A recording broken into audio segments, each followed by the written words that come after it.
सास बहू की जोड़ी। लंच के समय स्कूल के गेस्ट रूम में बैठा सागर बेसब्री से अपनी दोनों बेटियों का इंतजार कर रहा था। आज वह उन्हें अपनी होने वाली पत्नी श्वेता से मिलवाना चाहता था। कल वह श्वेता से शादी करने वाला था। वह श्वेता की तरफ प्यार भरी नजरों से देखने लगा। उसे श्वेता बहुत ही सुलझी हुई और खूबसूरत लगती थी। श्वेता के लंबे स्ट्रेट बाल, आंखों में शरारत, दूध सा गोरा रंग और चालढाल तथा बात व्यवहार में झलकता आत्मविश्वास। श्वेता के आगे नीरजा उसे बहुत साधारण लगती थी। वह एक घरेलू महिला थी। नीरजा से सागर की अरेंज मैरिज हुई थी। शुरू में सागर नीरजा से भी प्यार करता था, पर सागर की महत्वाकांक्षाएं काफी ऊंची थी।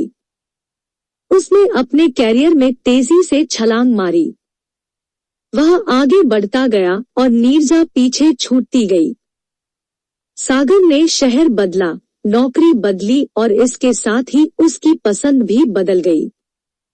नई कंपनी में उसे श्वेता का साथ मिला। तब उसे समझ आया कि उसे तो एक बला की खूबसूरत लड़की अपना जीवन साथी बनाने को आतुर है और कहाँ वह गंवार उसकी नजरों में नीरजा के साथ बंधा पड़ा है। बस यही से उसका रवैया नीरजा के प्रति बदल गया था और 1 साल के अंदर ही उसने खुद को नीरजा से आजाद कर लिया था। पर वह अपनी दोनों बेटियों के मोह से आजाद नहीं हो सका था। दोनों बेटियों में अभी भी उसकी जान बसती थी। उसने श्वेता को अपने बारे में सब कुछ बता दिया था और अब दोनों कोर्ट मैरिज कर हमेशा के लिए एक दूसरे के होने वाले थे। पर इससे पहले श्वेता ने ही इच्छा जताई थी कि वह उसकी बेटियों से मिलना चाहती है। इसलिए आज दोनों बच्चियों से मिलने उनके स्कूल आए थे। सागर अक्सर स्कूल में ही अपनी बेटियों से मिला करता था। तभी 4 नन्ही आंखों ने दरवाजे से अंदर झांका तो सागर दौड़कर उनके पास पहुंचा और उन्हें सीने से लगा लिया। 10 साल की मिनी थोड़ी समझदार हो चुकी थी, जबकि 6 साल की गुड़िया अभी नादान थी। सागर ने उन दोनों को श्वेता से मिलवाते हुए कहा, देखो बच्चों, आज मैं आपको किनसे मिलवाने वाला हूँ। ये कौन है? इनके बाल कितने सुंदर है। गुड़िया ने पूछा तो सागर ने गर्व से श्वेता की तरफ देखा और बोला, बेटी ये आपकी मम्मी है। कल से यह आपकी नई मम्मी कहलाएंगी। कल ये आपके पापा की पत्नी बन जाएंगी। श्वेता ने प्यार से बच्चों की तरफ हाथ बढ़ाया तो थोड़ा पीछे हटती हुई गुड़िया ने पूछा, पर पापा, हमारी मम्मी तो हमारे पास ही है, फिर नई मम्मी की क्या जरूरत। पर बेटा, ये मम्मी ज्यादा अच्छी है ना? नो नेवर पापा, हमें नई मम्मी की कोई जरूरत नहीं। हमारी मम्मी बहुत अच्छी है। एंड यू नो पापा, मिनी ने अपनी बात अधूरी छोड़ दी। क्या बेटी, बताओ। You know I hate you. I hate you for December. यह कहकर रोती हुई मिनी ने गुड़िया का हाथ थामा और तेजी से कमरे से बाहर निकल गई। श्वेता ने जल्दी से अपने बड़े हुए हाथों को पीछे कर लिया। अपमान और क्षोभ से उसका चेहरा लाल हो उठा था। सागर की आंखें भी पल भर में उदास हो गई। उसे लगा जैसे उसके दिल का एक बड़ा टुकड़ा आज टूट गया है। उसने श्वेता की तरफ देखा और फिर आकर निढाल सा कुर्सी पर बैठ गया। उसने सोचा भी नहीं था कि उसकी अपनी बेटी उससे नफरत करने लगेगी। श्वेता ने रूखी आवाज में कहा, चलो सागर, यहाँ रुक कर कोई फायदा नहीं। तुम्हारी बेटियां मुझे नहीं अपनाएंगी। लगता है तुम्हारी पत्नी ने पहले से ही उनके मन में मेरे खिलाफ जहर भर दिया है। सागर ने कुछ भी नहीं कहा। दोनों चुपचाप वापस चले गए। इधर नीरजा ने जब सुना कि उसका सागर दूसरी शादी करने वाला है तो वह और भी टूट गई। उसने तुरंत अपनी सास कमला देवी को फोन लगाया। मम्मी, कल आपका बेटा नई बहू लेकर आ रहा है। मुबारक हो, आपकी जिंदगी में एक बार फिर बहू का सुख वापस आने वाला है। चुप कर नीरजा, तेरे सिवा मेरी न कोई बहू है और न कभी होगी। मैं शरीर से भले ही यहाँ हूँ पर मेरा दिल अब भी तेरे और तेरी दोनों बच्चियों के पास ही है। तू मेरी बेटी से बढ़कर है। तेरी जगह कोई नहीं ले सकता, समझी पगली? और जानती है तू मेरी बेटी कब बनी थी? कब मम्मी? उस रात जब मुझे तेज बुखार था। सागर ने मेरी तरफ देखा भी नहीं, पर तूने रात भर जाग कर मुझे ठंडी पट्टियां लगाई थी, मेरी सेवा की थी। उसी रात मैंने तुझे अपनी बेटी मान लिया था। मम्मी, आपकी जैसी माँ पाकर मैं धन्य हो गई। आज मेरी माँ जिंदा होती तो वे भी आपका प्यार देखकर कहते खरे। वह रोने लगी तो सास ने टोका, देख बेटी, मुझे माँ कहा है ना, फिर रोने धोने की क्या जरूरत। हमेशा मुस्कुराती रह मेरी बच्ची। अपने बेटे पर तो मेरा काबू नहीं, पर दुनिया की और किसी भी मुसीबत को तेरे पास भी नहीं फटकने दूंगी। जानती है यह बात? जी मम्मी। जब मेरे पति ने मुझे तलाक दिया था तब मेरे पास कोई नहीं था। मैं उनसे कोई सवाल भी नहीं कर सकी थी। तेरे गम को मैं समझ सकती हूँ।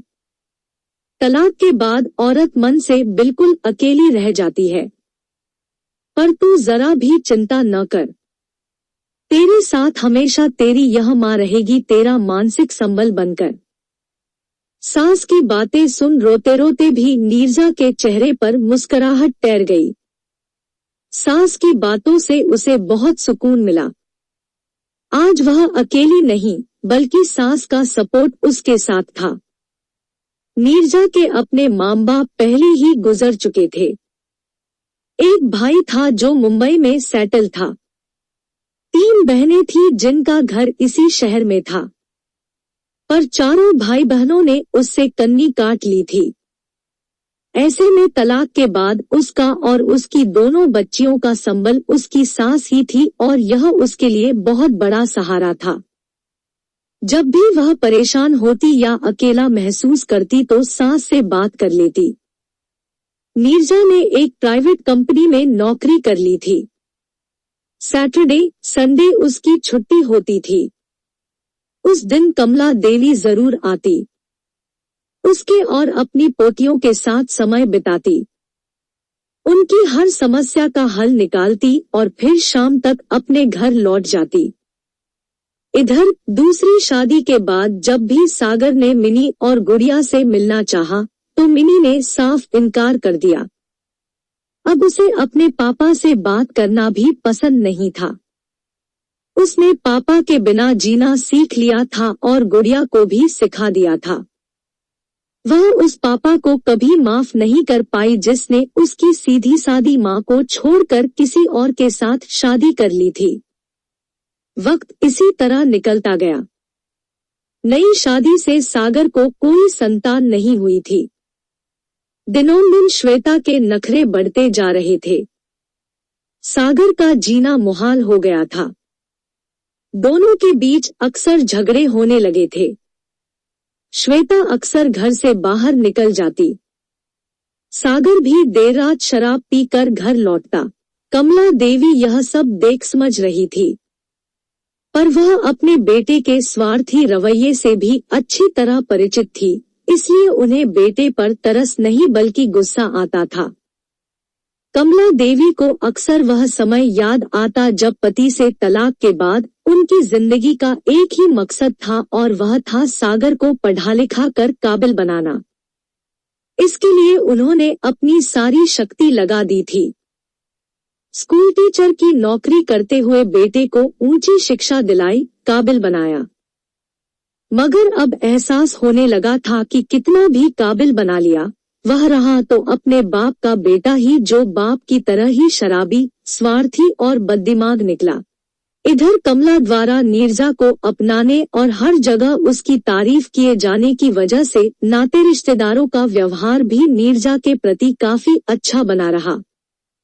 सागर के चचेरे मेरे भाई बहनों के घर कोई भी आयोजन होता तो नीरजा और उसकी बेटियों को परिवार के एक महत्वपूर्ण सदस्य की तरह आमंत्रित किया जाता और उनकी पूरी आवभगत की जाती।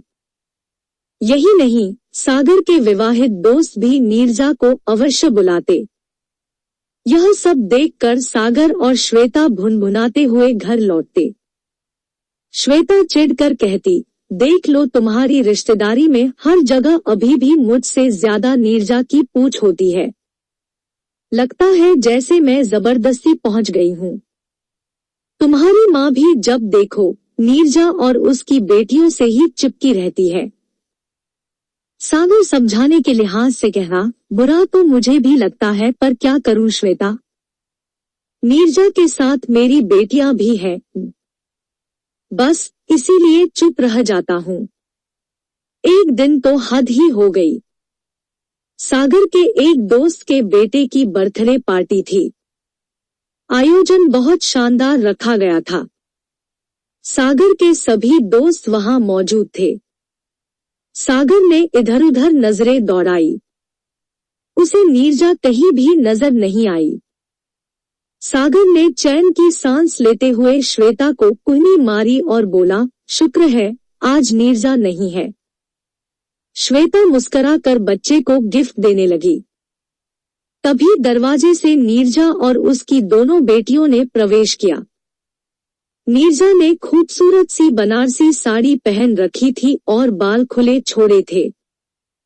उसके आकर्षक व्यक्तित्व ने सबका ध्यान अपनी तरफ खींच लिया। श्वेता जल भुन गई और सागर पर अपना गुस्सा निकालने लगी।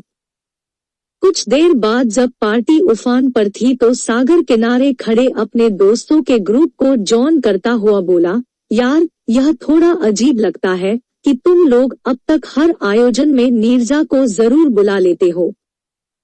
तुम लोग जानते हो ना कि मैं नीरजा से अलग हो चुका हूँ। अब उसे बुलाने की क्या जरूरत। एक दोस्त गुस्से में बोला, क्या बात कह दी यार, तू अलग हुआ है भाभी से, पर हम तो अलग नहीं हुए। उनसे हमारा जो रिश्ता था वह तो रहेगा ही, पर क्यों रहेगा। जब वह मेरी पत्नी ही नहीं तो तुम लोगों की भाभी कैसे हो गई।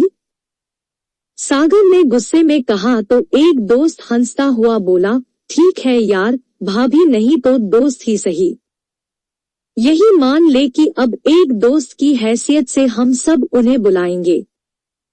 रही बात तेरी तो ठीक है, तेरी वर्तमान बीवी यानी श्वेता को भी हम न्योता भेज दिया करेंगे, मगर नीरजा को नहीं छोड़ेंगे, समझा। इस बात पर काफी देर तक उनके बीच तू मैं होती रही। श्वेता पास खड़ी सब कुछ सुन रही थी। अंदर ही अंदर उसे नीरजा पर गुस्सा आ रहा था। उसे महसूस हो रहा था जैसे नीरजा उसकी खुशियों के आगे आकर खड़ी हो जाती है। सागर और उसके बीच कहीं न कहीं नीरजा अब भी मौजूद है। घर लौटते समय भी पूरे रास्ते श्वेता हमेशा की तरह सागर से लड़ती झगड़ती रही।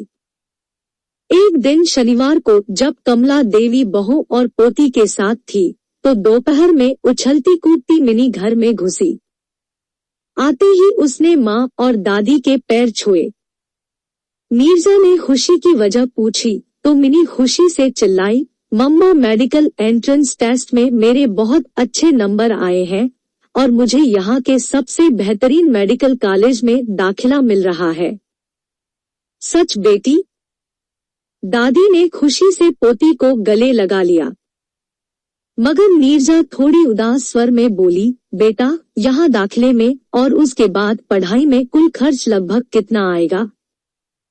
अब मिनी भी सीरियस हो गई थी। सोचते हुए उसने कहा, मम्मा मेरे ख्याल से लगभग 2-2.5 लाख रुपए तो लग ही जाएंगे, इससे ज्यादा भी लग सकते हैं। पर बेटा इतने रुपए मैं कहाँ से लाऊंगी। मम्मा मेरी शादी वाली जो एफडी आपने रखी है न, बस उसे तोड़ दो। पागल है क्या? नहीं नीरजा, तू वैसा कुछ नहीं करेगी। पढ़ाई का खर्च मैं उठाऊंगी मिनी, कमला देवी ने कहा। पर कैसे मम्मी? आपके पास इतने रुपए कहाँ से आएंगे? बेटा, मैंने अपनी नौकरी के दौरान कुछ रुपए बचाकर अलग रखे थे। वे रुपए मैंने कभी सागर को भी नहीं दिए। अब उन्हें अपनी मिनी के मेडिकल की पढ़ाई के लिए खर्च करूंगी। इसका अलग ही सुख होगा। नहीं मम्मी, उन्हें आप न निकालें। वैसे भी इस उम्र में आपको पैसे अपने पास रखने चाहिए। कल को सागर ने कुछ गलत व्यवहार किया या बिजनेस डुबो दिया तो आप। अरे नहीं बेटा, जिसके पास तेरे जैसी बेटी और इतनी प्यारी पोतियां हैं, उसे क्या चिंता। और फिर मेरी पोती डॉक्टर बनेगी। इससे ज्यादा खुशी की बात और क्या हो सकती है। अगले दिन ही कमला देवी ने पोती की पढ़ाई के लिए रुपयों का इंतजाम कर दिया। वक्त इसी तरह गुजरता रहा। सागर के जीवन में अब कुछ नहीं बचा था। श्वेता कई सालों से ऑफिस के किसी कलीग के साथ अफेयर चला रही थी। इधर सागर अब और भी ज्यादा शराब में डूबा रहने लगा था। छोटी छोटी बात पर वह मां पर भी बरस जाता। कमला देवी का दिल कई दफा करता कि सब कुछ छोड़कर चली जाए, पर बेटे का मोह कहीं न कहीं आड़े आ जाता। जितनी देर श्वेता और सागर घर में रहते, झगड़े होते रहते। कमला देवी का घर में दम घुटता। उनकी उम्र भी अब काफी हो चुकी थी। वे करीब 80 साल की थी। उनसे अब ज्यादा दौड़ भाग नहीं हो पाती। नीरजा के पास भी वे कई कई दिन बाद जा पाती। एक दिन उन्हें अपने पेट में दर्द महसूस हुआ। यह दर्द बार बार होने लगा। एक दिन कमला देवी ने बेटे से इसका जिक्र किया तो बेटे ने उपेक्षा से कहा, अरे माँ, तुमने कुछ उल्टा सीधा खा लिया होगा। वैसे भी इस उम्र में खाना मुश्किल से ही पचता है। पर बेटा, यह दर्द कई दिनों से हो रहा है। कुछ नहीं माँ, बस गैस का दर्द होगा। तू अजवाइन फांक ले, कहकर सागर ऑफिस के लिए निकल गया। अगले दिन भी दर्द की वजह से कमला देवी ने खाना नहीं खाया, पर सागर को कोई परवाह न थी। 2-3 दिनों बाद जब कमला देवी से रहा नहीं गया तो उन्होंने फोन पर बहू नीरजा को यह बात बताई। नीरजा एकदम से घबरा गई। वह उस समय ऑफिस में थी। तुरंत बोली, मम्मी, मैं अभी ऑफिस से छुट्टी लेकर आती हूँ। आपको डॉक्टर को दिखा दूंगी। अरे बेटा, ऑफिस छोड़कर क्यों आ रही है? कल दिखा देना। नहीं मम्मी, कल शनिवार है और वे डॉक्टर शनिवार को नहीं बैठते। मैं अभी आ रही हूँ। 1 घंटे के अंदर नीरजा आई और उन्हें हॉस्पिटल लेकर गई। बेटे और बहू के व्यवहार में अंतर देखकर उनका दिल भर आया। डॉक्टर ने ऊपरी जांच के बाद कुछ और टेस्ट कराने को लिख दिए। नीरजा ने फटाफट सारे टेस्ट कराए और जो बात निकलकर सामने आई वह किसी ने सोचा भी नहीं था। कमला देवी को पेट का कैंसर था। डॉक्टर ने साफ साफ बताया कि कैंसर अभी ज्यादा फैला नहीं है, पर इस उम्र में ऑपरेशन कराना ठीक नहीं रहेगा। कीमोथेरेपी और रेडिएशन से इलाज किया जा सकता है। नीरजा ने तुरंत अपने ऑफिस में 15 दिनों की छुट्टी की अर्जी डाल दी और सास की तीमारदारी में जुट गई। मिनी ने भी अपने संपर्कों के द्वारा दादी का बेहतर इलाज कराना शुरू किया। कीमोथेरेपी लंबी चलनी थी, सो नीरजा ने ऑफिस ज्वाइन कर लिया। मगर उसने कभी सास को अकेला नहीं छोड़ा। उसकी दोनों बेटियों ने भी पूरा सहयोग दिया। सागर 1-2 बार मां से मिलने आया, पर कुछ मदद की इच्छा भी नहीं जताई। नीरजा सास को कुछ दिनों के लिए अपने घर ले आई और दिल से सेवा शुश्रूषा करती रही। अब कमला देवी की तबीयत में काफी सुधार था। एक दिन उन्होंने नीरजा के सिर पर हाथ फेरते हुए कहा, बेटी, मैं चाहती हूँ कि तू उस घर में वापस चले। नीरजा ने हैरानी से सास की ओर देखते हुए कहा, आप यह क्या कह रही हैं, मम्मी? आप जानती हो ना, अब मैं सागर के साथ कभी नहीं रह सकती। कुछ भी हो जाए, मैं उसे माफ नहीं कर सकती। पर बेटा, मैंने कब कहा कि तुझे सागर के साथ रहना होगा? मैं तो बस यही चाहती हूँ कि तू अपने उस घर में वापस चले। पर वह घर मेरा कहाँ है मम्मी? वह तो सागर और श्वेता का घर है। मैं उनके साथ। यह संभव नहीं मम्मी। बेटा, वह घर सागर का नहीं। तू भूल रही है। वह घर तेरे ददिया ससुर ने मेरे नाम किया था। उस 2 मंजिले खूबसूरत बड़े से घर को बहुत प्यार से बनवाया था उन्होंने, और अब उस घर को मैं तेरे नाम करना चाहती हूँ। नहीं मम्मी, इसकी कोई जरूरत नहीं है। सागर को रहने दो उस घर में। मैं अपने किराए के घर में ही खुश हूँ। तू खुश है, पर मैं खुश नहीं बेटा। मुझे अपने घर में रहने की इच्छा हो रही है, पर अपने बेटे के साथ नहीं बल्कि तेरे साथ। मैं तेरे आगे हाथ जोड़ती हूँ, मुझे उस घर में ले चल। वही मेरी सेवा करना। उसी घर में मेरी पोतियों की बारात आएगी। मेरा यह सपना सच हो जाने दे बेटा। नीरजा की आंखें भीग गई। वह सास के गले लगकर रोने लगी। सास ने उसे चुप कराया और सागर को फोन लगाया, बेटा, तू अपना कोई और ठिकाना ढूंढ ले। मेरा घर खाली कर दे। यह तू क्या कह रही है माँ? घर खाली कर दूं? पर क्यों?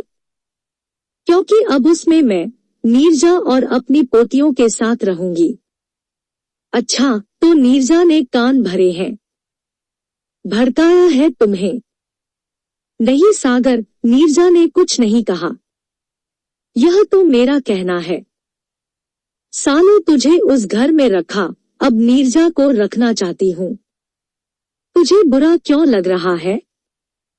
यह तो होना ही था। इंसान जैसा करता है वैसा ही भरता है न बेटे। तुम दोनों पति पत्नी तब तक अपने लिए कोई किराए का घर ढूंढ लो। और हाँ, थोड़ा जल्दी करना। इस रविवार मुझे नीरजा और पोतियों के साथ अपने घर में शिफ्ट होना है बेटे।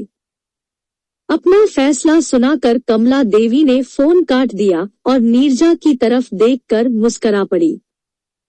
तो दोस्तों, इतनी सी थी ये कहानी। अगर आपको वीडियो अच्छी लगी है तो हमारे चैनल को सब्सक्राइब करें तथा घंटी जरूर दबाएं। धन्यवाद।